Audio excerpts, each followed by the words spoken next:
자유현상 기술을 통해서 햄버거의 빵 부분들이 좀 마련이 됐습니다. 물론 다른 방법들도 있겠지만은 제 경험으로 보면은 이 자유현상 기술을 통해서 도입 마무리를 마련을 하는 것이 가장 효과적인 것 같습니다. 여러분들도 자유현상 기술을 좀 적극적으로 활용을 하셔가지고 글을 쓸 때는 시작하기가 가장 좀 이렇게 어렵거든요. 그래서 글을 푸는 실마리들을 마련을 하는데 자유현상 기술을 좀 적극적으로 활용하실 것을 강추드립니다. 강추. 자, 빵이 자유현상 기술을 통해서 도입부와 마무리 부분이 이렇게 마련이 되었으니까 이제 그 안을 채워보도록 하죠. 앞서 이제 춘향전과 관련해서 쓸거리들이 이렇게 마련이 되어 있는데요. 마련을 해 갈 것인데 고전문학, 현대문학, 영화, 그다음에 남원의 현장, 사진 이런 것들이 종합적으로 좀 마련이 될 텐데 이런 것을 어떻게 배치를 해야 가장 이렇게 글맛을 제대로 낼 수 있을 것인가 이런 물음들이 이제 속의 구성과 관련해서 주어져 있습니다. 음식 레시피의 핵심은 재료의 양을 얼마만큼 넣을 것인가 이런 부분들이 이렇게 핵심적이지만은 제가 생각하기에 더 핵심적인 부분들은 그런 재료들을 어떤 순서로 조리를 하는가 이게 더 음식 레시피에서 혹은 음식의 맛을 좌우하는 데 좀 결정적이지 않나 그런 생각을 합니다. 글의 맛도 이와 다르지 않은 것 같습니다. 글을 구성하는 방식들은 다양하게 있는데 글의 구성과 관련해서 많은 영감을 주고 있는 것이 요즘 핫하게 이야기되고 있는 위상학입니다. 위상학을 인문학적으로 정리하면 아마 사물이 품고 있는 마음에 관한 학문 이렇게 정리할 수 있습니다. 2016년 노벨 물리학상 시상식에서는 진풍경이 벌어졌는데요. 추천위원이 노벨 물리학상 수상의 정당성을 대중에게 알리기 위해서 들고 나온 것들이 전혀 물리학적인 것이 아니었기 때문입니다. 가운데 구멍이 없는 도넛, 프레첼빵, 베이글, 머그컵을 들고 나왔는데 노벨 물리학상의 바탕이 되는 위상수학에 대해서 설명하기 위해서였다고 합니다.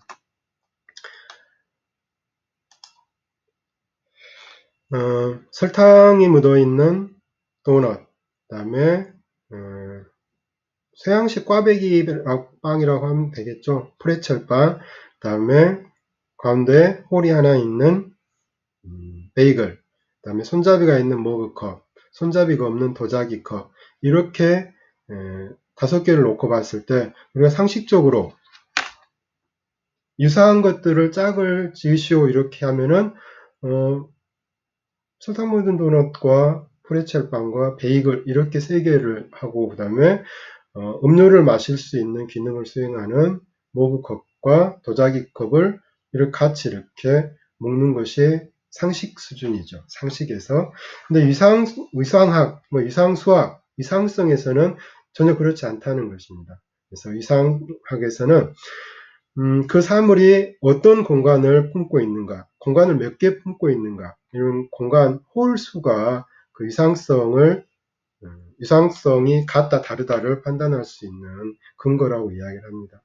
그러니까 가운데 구멍이 하나도 없는 설탕 묻은 도넛하고 위상적으로 유사한 것은 하나도 뚫려 있지 않는 도자기컵이 될 것이고 손잡이 부분이 이렇게 뚫려 있는 머그컵은 가운데가 홀이 하나 있는 베이글과 위상성을 같이 한다고 같은 동일한 위상을 갖는다 이렇게 판단을 한다는 것입니다.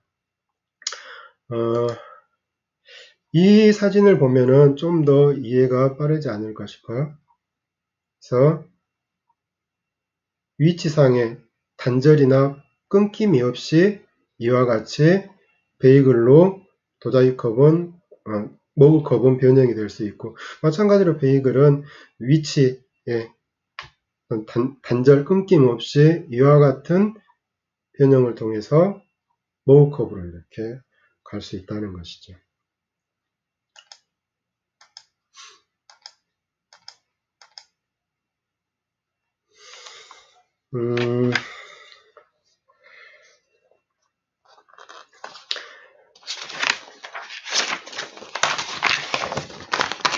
위상성은 워낙 이렇게 쉽지 않는 이해하기가 힘들어서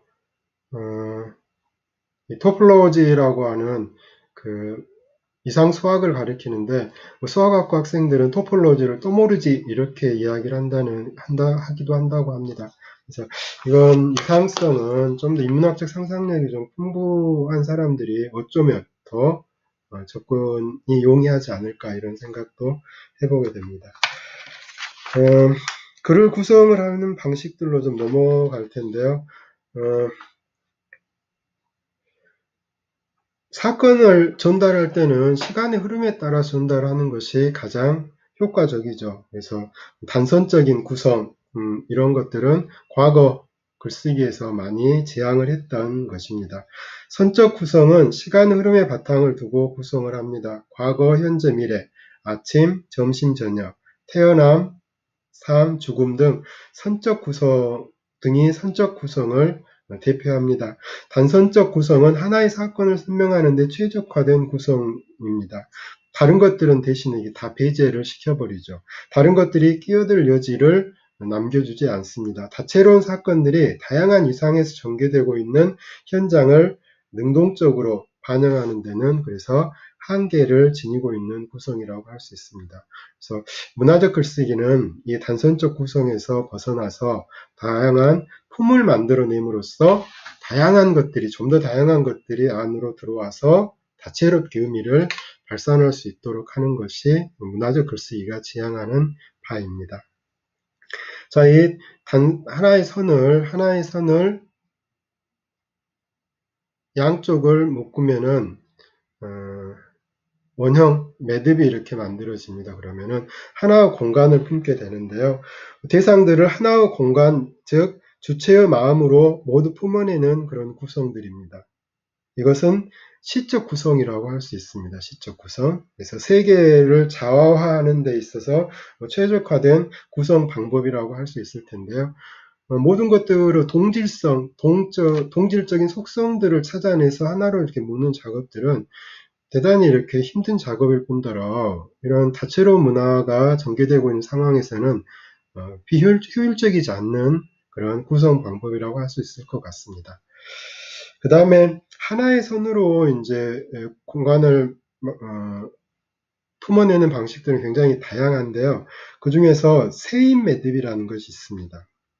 이파리가 지금 이파리가 3개 있는 매듭, 이것은 왼쪽으로부터의 세임 매듭, 반대로 하면 오른 세임 매듭 이렇게 이야기할 수 있거든요. 그래서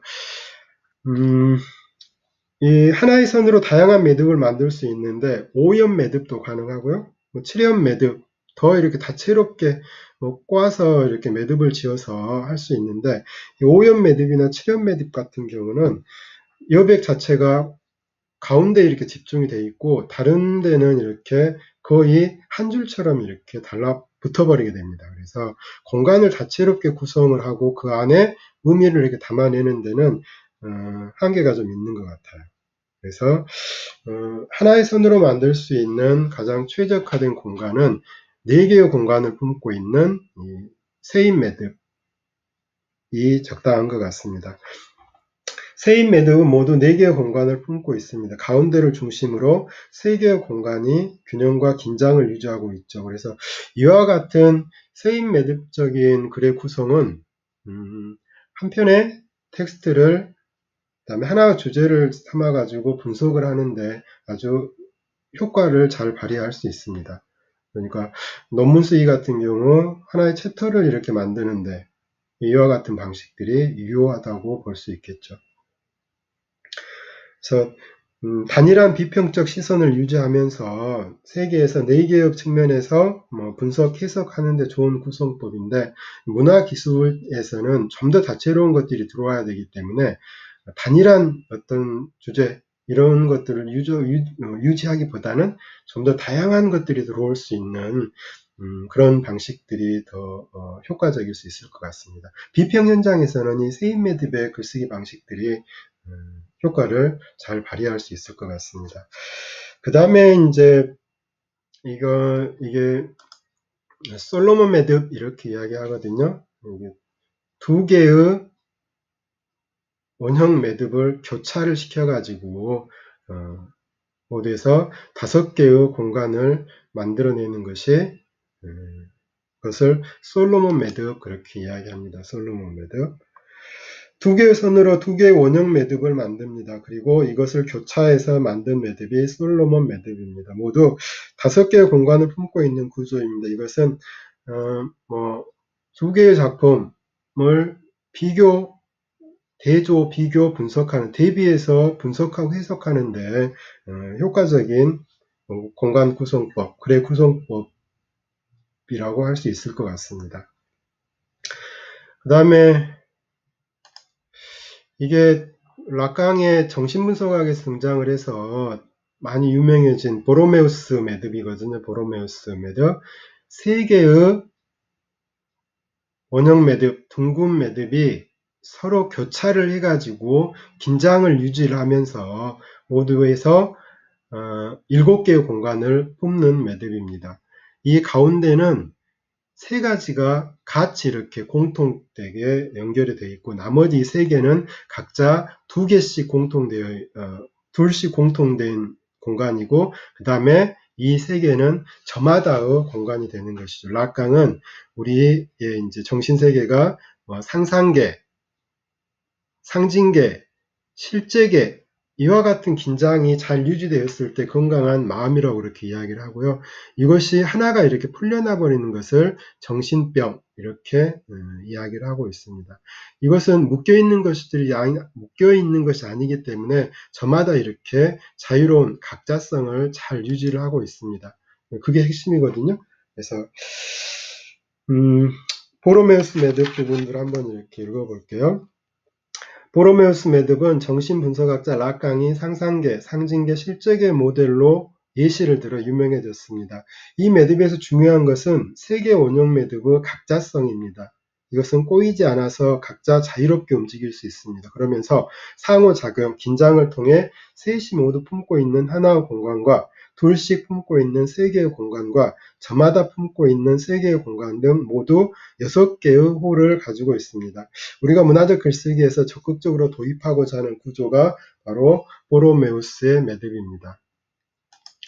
그래서 하나의 것은 이 원은 가령 이렇게 고전문학에서의 춘향전 두세 단락으로 정리한 그 다음에 이것은 현대문학에서의 춘향전 그 다음에 다른 하나는 영화에서의 춘향전 이렇게 해서 영화 저마다 영화, 문학, 고전, 현대문학, 고전문학 저마다의 이렇게 특성들도 살려내고 문학과 문학의 고전문학과 현대문학의 공통점 그 다음에 현대문학과 영화의 공통점 영화와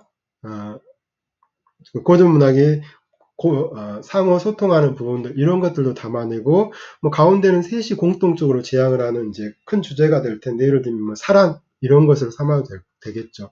그래서 이런 내용들을 잘 드러낼 수 있는 여러 가지 사진 같은 것들도 이렇게 배치를 해볼 수 있을 것 같습니다.